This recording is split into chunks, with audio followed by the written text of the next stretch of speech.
aksyon sa National Collegiate Athletic Association kun NCAA Season 99, nanghawod ang San Beda Red Lions batok sa Arellano Chiefs sa score nga 85-61 atol sa ilang panagsangka.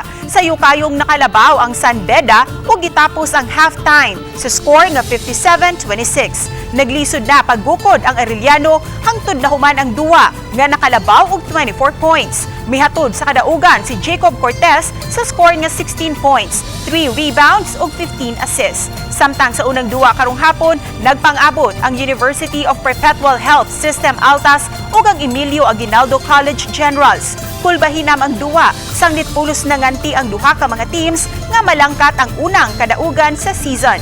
Misugod ang EAC sa ligon nga first half sa duwa, kundiin sa halftime nakakuha kini og 13-point lead sa score nga 43-30.